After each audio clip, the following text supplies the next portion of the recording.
कहानी की शुरुआत में देखते हैं कि अब कुमार सर का अडल्ट वाला सीन सेंसर बोर्ड वाले ने काट दिया गया है, जिसकी वजह से उसे काफी करोड़ का नुकसान हो गया है। सभी डिस्कशन के बाद ये फैसला करते हैं कि ये वाला फिल्म जल्दी ही रिलीज कर देते हैं और कुमार सर भी मान जाते हैं। इधर देखते हैं मोना और आरिफ को, जो कुमार सर के बारे में बात कर रहे होते हैं। आरिफ कहता है कि कुमार सर कितना बेवकूफ़ है कि उसका फिल्म रिलीज होने से पहले ही मेरे पास आ जाता है और उसको पता भी नहीं चलता, जिसकी वजह से उसका शो कैसा काम हो रहा है ये बात भी पता नहीं। आरिफ मोना से पूछता है, क्या तुम्हें डर नहीं लगा इस फिल्म इंडस्ट्री में आने के लिए? मोना कहती है, मैं तो अपने बाप से भी नहीं डरी, तो कुमार सर क्या चीज़ है? कौन सा बाप अपने बेटी को एक्टर बनने के लिए बाहर भेजती है? फिर दोनों के बीच में कुछ होने वाला होता है, तभी उसका दोस्त प्रवीण आ जाता है। प्रवीण बताता है कि सेंसर बोर्ड वाला आया है और मोना को थोड़ी देर के लिए बाहर जाने के लिए कहता है। लेकिन ये सुनकर आरिफ हल्का गुस्सा हो जाता है कि मोना को बाहर भेज रही हैं और मोना को वहीं बैठने के लिए कहते हैं। लेकिन उसकी दोस्त अभी हल्का नाराज हो जाता है। तभी उसे बुलाते हैं सेंसर बोर्ड वाले को। वो कहता है कि उसे दिवाली के लिए कुछ एडवांस चाहिए। आरिफ कहता है, ये सब प्रवीण देखता है, प्रवीण से पूछो। लेकिन प्रवीण उसे देने से मना कर देता है। सेंसर बोर्ड वाला सदानंद आरिफ को कहता है, कुछ करो ना आरिफ भाई। तभी आरिफ प्रवीण को दे देने के लिए कहता है। ये सुन के प्रवीण गुस्से से उसे पैसा दे देता है। उसके जाने के बाद मोना को थोड़ी देर के लिए बाहर जाने के लिए कहता है कि उसे अकेले में बात करना है आरिफ से। फिर आरिफ कहता है, क्या हुआ बता।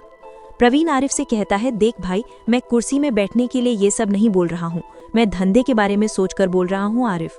मैं आगे और पीछे को सोचकर बोलता हूँ आरिफ। आरिफ गुस्से से बोलता है, देख भाई, तुम मुझे धंधा मत सिखा। फिर प्रवीण कहता है, धंधा नहीं सीख रहा हूँ मैं याद दिला रहा हूँ कि पहले जैसे हम लोग सड़क में सीढ़ी नहीं बेचेंगे। अब आरिफ मोना के पास जाती है, जो मोना बैठकर सिगरेट पी रही थी। मोना कहती है आरिफ से कि अपनी दोस्तों को प्यार से समझाएं। आरिफ कहता है, वो मेरा दोस्त है, कहाँ जाएगा बेचारा। मोना कहती है, जो जितना करीब होता है वो उतना ही दुख देता है। एक दूसरे की आदतों को बर्दाश्त करना पड़ता है और जब बर्दाश्त ना हो तो दोनों बीच में लड़ाई हो जाती है। क्या ज़रूरत है, जो तुम प्यार करती हो उसी के साथ रहो। तभी आरिफ पूछता है, जो बोलना है वो बोल दो। तभी बादल छा जाता है और गरजने लगता है। मोना कहती है, किसी से मोहब्बत करने के लिए उसके साथ रहना ज़रूरी नहीं है, बेतहाशा मोहब्बत करो जिससे प्यार लंबे समय तक बना रहे। तभी पानी गिरने लगती है और दोनों के बीच में बेतहाशा मोहब्बत होने लगती है। ये करते समय आरिफ सोचता है कि आफरीन पानी में भीग रही थी और आरिफ को बुला रही थी, लेकिन आरिफ उसे मना कर देता है कि वो भीग नहीं सकता, जिससे उसे बीमार ना हो जाए। तभी आरिफ मोना से थोड़ा दूर हो जाता है।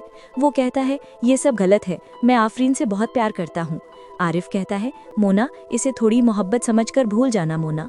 मोना कहती है, अगर ऐसा हुआ तो ये थोड़ी प्यार ही मेरे लिए काफ़ी है। फिर दोनों गले लग जाते हैं। तभी आरिफ का दोस्त आ जाता है। वो बताता है कि आफरीन भाभी आई हैं। इधर देखते हैं कि आफरीन आरिफ का इंतज़ार कर रही थी। तभी आरिफ आता है। उसे देखकर आफरीन कहती है, मेरे को लगा कि तुमको बारिश पसंद नहीं है। आरिफ बहाने बनाते हुए कहता है, मैं वो गाड़ी को ढकने गया था जिसकी वजह से मैं भीग गया। आरिफ कहता है, ठीक हुआ कि तुम छतरी लेकर आ गई। लेकिन आफरीन कहती है, मुझे तो नहीं लगता कि तुम्हें छतरी की ज़रूरत है।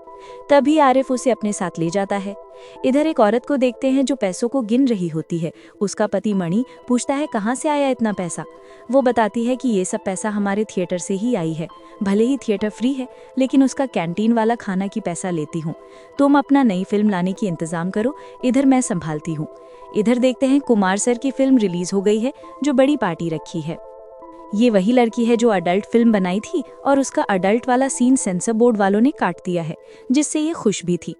सभी इनका स्वागत करते हैं। कुमार सर उस लड़की को कहता है, जो भी हुआ भले के लिए हुआ। अब तो तुम वायरल हो चुकी हो, अब तुम्हें तो सभी लोग जानेंगे, बच्चे से लेकर बूढ़े तक। इधर देखते हैं मनी भाई को, जो नई सीडी लेकर आया है। मनी भाई बताता है कि अभी अभी आई ये फैमिली ड्रामा फिल्म है। उनके पड़ोसी बोलते हैं, ये वही है ना ऐसा ठाकुर की नई फिल्म। उनकी पड़ोसन बोलती है, इतना पता है पर तुम्हें अपने बच्चों के नाम पता नहीं। मनी भाई बोलता है, चुप चुप, सब अपने अपने जगह पे बैठ जाओ, शुरू होने वाला है। फिल्म शुरू होती है। सभी लोग दिल थाम के बैठे हुए थे। तभी फिल्म में कुछ रोमांटिक सीन चली, जिसकी वजह से सभी अपनी आंख बंद कर लिए और उनके पड़ोसी बोले कि ये कैसा फिल्म है मनी भाई, कैसे कैसे फिल्म लाते हो। इधर देखते हैं संजय सर उसकी टीम को, जो कैसेट के सिलसिले में जांच पड़ताल कर रहे थे। उन्हें ये बात समझ नहीं आ रही थी कि एडल्ट सीन कटने के बाद भी कुछ पैरिसियों में एडल्ट सीन नहीं कटा है। ये सब घपला सेंसर बोर्ड से ही हुई है। संजय उसे सेंसर बोर्ड को जांच करने के लिए कहता है। इधर देख लेडीज को जो सदानंद के घर जाती है और उसे बताती है कि वो स्वर्ण वृक्ष पॉलिसी से आई है। सदानंद सीधा बोल देते हैं, नहीं चाहिए मुझे पॉलिसी। तभी वो बताती है कि तुम्हारे दोस्त पृथ्वी ने ही भेजा है। तभी पृथ्वी का कॉल आ जाता है। दरअसल ये लड़की पुलिस वाली थी और पृथ्वी को वहाँ जेल में रखकर सदानंद को अपना डिटेल देने के लिए कहता है। सदानंद ठीक है बोलता है और उस पॉलिसी वाली को बुलाती है बैठने के लिए। वो पॉलिसी वाली अपने पर्स को टेबल में तिरछा करके बैठ जाती है। दरअसल उस पर्स में कैमरा होती है जो संजय सर के टीम बैठकर देख रहे हैं। अब वो पॉलिसी वाली बोलती है, हाँ तो सर आपकी सैलरी बहुत कम है, लेकिन आप इस महीने 4 व्हीलर रजिस्ट्रेशन करवा चुके हो। सदानंद बोलता है, वो मैडम आप इन्वेस्टमेंट वाले हो या इनकम टैक्स वाले। वो बोलती है, नहीं ये तो ऐसी जानकारी रखनी पड़ती है इसलिए। वो बताती है, कितना रुपए इन्वेस्ट करोगे। सदानंद बोलता है, महीने का 1.5 लाख। ये सुनकर वो पूछती है, सदानंद आपका तो सैलरी 25,000 है तो 1.5 लाख कहाँ से।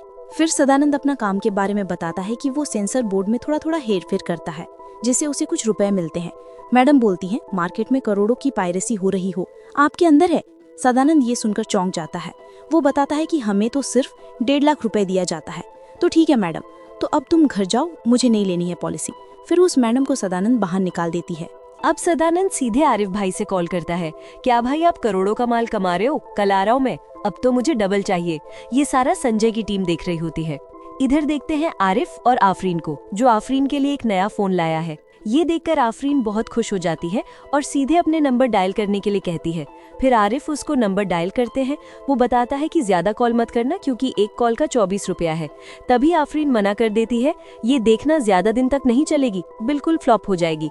आरिफ बताता है, ये पहले लोगों की जरूरत बनेगी, फिर उसके बाद आदत लग जाएगी, जैसे हमारे पायरेसी जैसे। फिर दोनों गले लगने वाला होता है।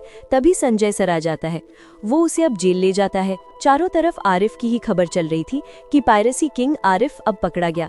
जेल से ही ये फिल्म शुरू हुई थी, अब जेल ही खत्म हो जाती है। वो बताते हैं कि कैसे वो जेल से ही निकालकर करोड़ों की पायरेसी की। अब जेल से निकली तो डायरेक्ट बिलियनियर की प्राइवेसी करने वाला है। जल्द ही मिलेंगे अगले सीजन में। और वीडियो थोड़ी सी भी अच्छी लगी हो तो लाइक एंड सब्सक्राइब जरूर करना। Thanks for watching.